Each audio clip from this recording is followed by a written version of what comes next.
மக்கள் அனைவருக்கும் வணக்கம். நடிகர் விஜய் அவர்களினுடைய வருகையால திமுக மிகப்பெரிய அளவில் இந்த தேர்தலில் தோல்வியை சந்திக்க போகிறது. திமுகவின் கோட்டையான சென்னை என்பது திமுகவின் கைகளில் இருந்து பிடுங்கப்பட இருக்கிறது. இது தொடர்பான ஒரு சர்வே முடிவு வெளியாகி இருக்கு. அந்த சர்வேவை எடுத்ததே திமுக தான். அந்த சர்வே முடிவு தான் ஸ்டாலின் அவர்களை சோகத்தில் ஆழ்த்தி இருக்கிறது. இதை பற்றி தான் இந்த பதிவுல நாம தெளிவா பேச போறோம்.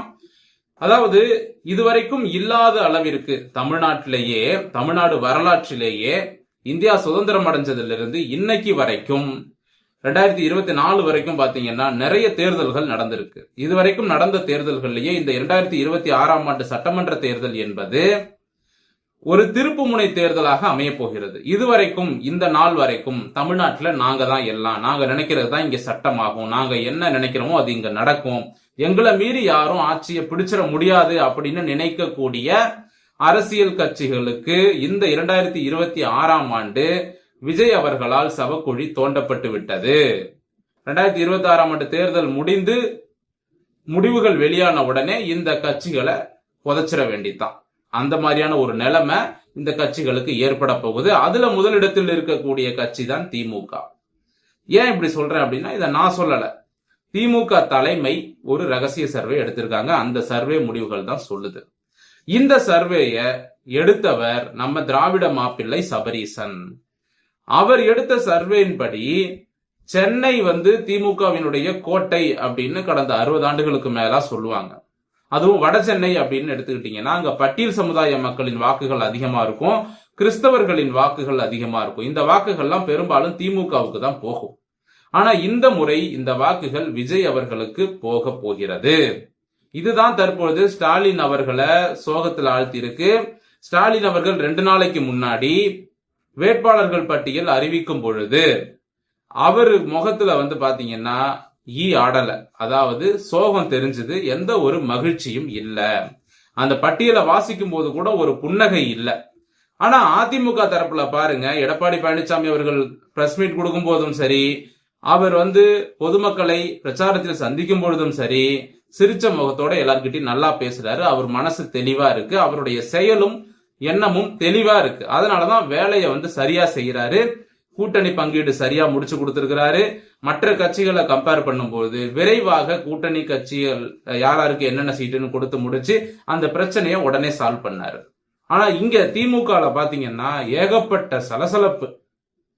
யாருக்கு எந்த தொகுதி, இதுல எனக்கு 10 வேணும், எனக்கு 16 வேணும், எனக்கு 8 வேணும்னு இவங்களுக்குள்ள சண்டை போட, யாருக்கு எவ்வளவு கொடுக்கறதுன்னு தெரியாம விழிப்பிதுங்கி போய் ஒரு வழியா சமாளிச்சு அதுல தேமுதிகவுக்கு அதிகமா கொடுத்து, காங்கிரசுக்கும் அதிகமா கொடுத்து, மற்ற கட்சிகள்கிட்ட திட்டு வாங்கி ஒரு வழியா இந்த தொகுதி பங்கீட முடிச்சிட்டாரு நம்ம ஸ்டாலின் அவர்கள்.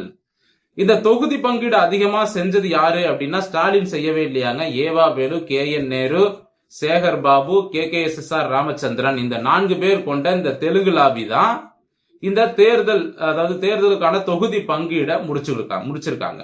சோ எந்த கட்சிக்கு எந்தெந்த தொகுதி கொடுக்கணும், எத்தனை தொகுதி கொடுக்கணும் அப்படிங்கறத இந்த 4 பேர் கொண்ட தெலுங்கு லாபி தான் முடிவு பண்ணிருக்கு. அதனாலதான் திமுக கட்சியில இருக்கிறவங்களே நிறைய பேர் திமுக தலைமை மீது, அதாவது ஸ்டாலின் குடும்பத்தினர் மீது அதிருப்தியில இருக்கிறாங்க.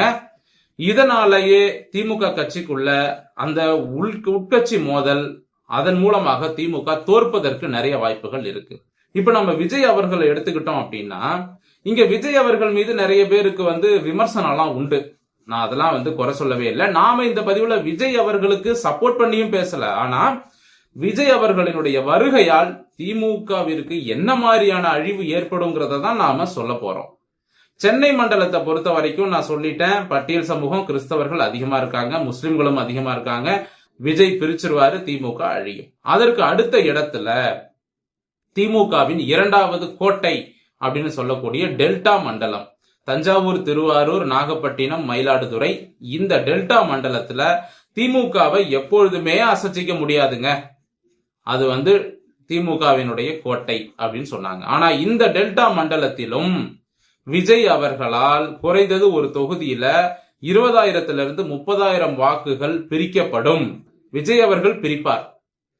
இது தமிழ்நாடு முழுவதுமே பரவலாக குறைந்தபட்சம் 20,000 அதிகபட்சமாக 30,000 வரைக்கும் விஜய் வந்து வாக்குகளை பிரிப்பார். சில தொகுதிகளில் 50,000 வாக்குகளையும் விஜய் பிரிப்பதற்கான வாய்ப்பு இருக்கு அப்படின்னு சொல்றாங்க. நான் வந்து ஒரு தோராய கணக்கு தான் சொல்றேன், 20,000 இருந்து 30,000 அப்படின்னு. பெண்களின் வாக்குகள் அதிகமா போச்சு அப்படின்னா 50,000 60,000 ஓட்டுலாம் விஜய்க்கு போகும்.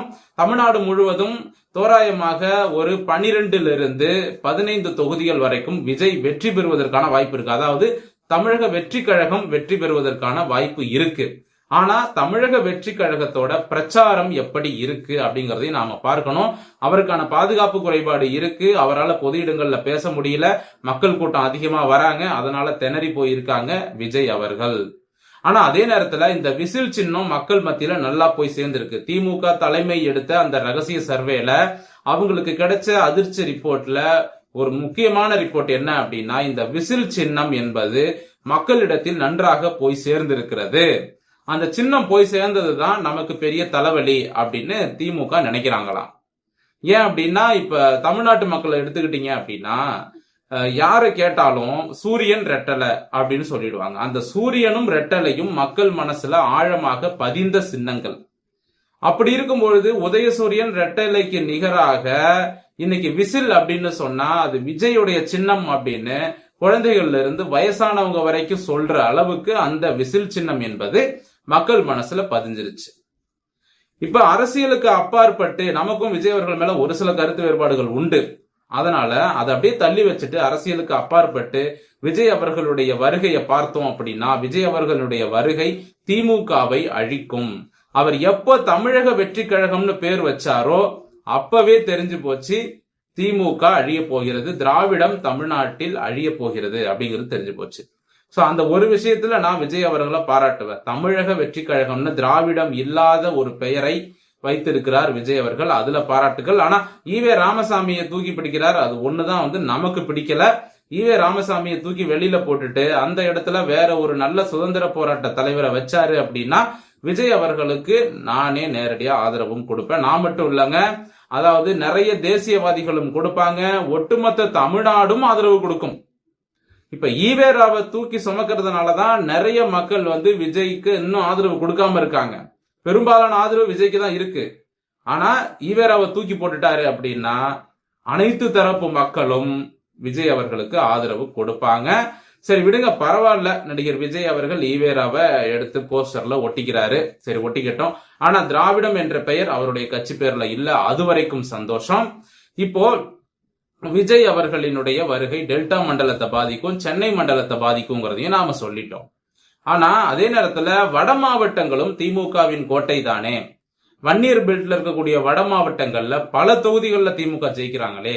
இந்த வன்னியர் பெல்ட் வந்து திமுகவிற்கு சாதகமாக இருக்கக்கூடிய பெல்ட். அதை பத்தி என்ன நினைக்கிறீங்க அப்படின்னு பார்த்தா, இந்த வன்னியர் பெல்ட்ல இருக்கக்கூடிய பட்டியல் சமுதாய மக்களின் வாக்குகள் அதிகமாக விஜய்க்கு போறதுனால திமுகவிற்கு செல்ல வேண்டிய விசிகாவின் வாக்குகள் மிகப்பெரிய அளவில் பாதிக்கப்படும். அதே போல முக்கியமான விஷயம் திருமாவளவன் அவர்களினுடைய விஷயம். திருமாவளவன் அவர்கள் எம்பியா இருக்காரு. ஆனா இந்த சட்டமன்ற தேர்தலில் அவர் போட்டியிட வேண்டிய அவசியம் என்ன? காட்டுமன்னார் கோவில் தனி தொகுதியில் அவர் ஏன் போட்டியிட வேண்டும் அப்படின்னு பார்த்தா, விஜய் வருகையால் மிகப்பெரிய அளவுல பாதிப்பு என்பது தமிழ்நாட்டில் ஏற்பட போகிறது. விடுதலை சிறுத்தை கட்சியிலும் வாக்குகள் என்பது பிரிய போகிறது. இதனால தமிழ்நாடு அரசியலில் தனி கவனம் செலுத்த வேண்டும். நம்ம எம்பியா இருந்தோம் அப்படின்னா தமிழ்நாடு அரசியல்ல தனி கவனம் செலுத்த முடியாது, கட்சியில கவனம் செலுத்த முடியாது. அதனால விஜய் வந்து பட்டியல் சமுதாய மக்களினுடைய வாக்குகளையும் அந்த இளைஞர்களையும் அவர் பக்கம் இழுத்துருவாரு அப்படிங்கிற பயம் வந்து நம்ம திருமாவளவனுக்கு வந்துருச்சு. அந்த பயத்தின் வெளிப்பாடுதான் சட்டமன்ற தேர்தலில் திருமாவளவன் போட்டியிடுகிறார் காட்டுமன்னார் கோவில் தனி சட்டமன்ற தொகுதியில.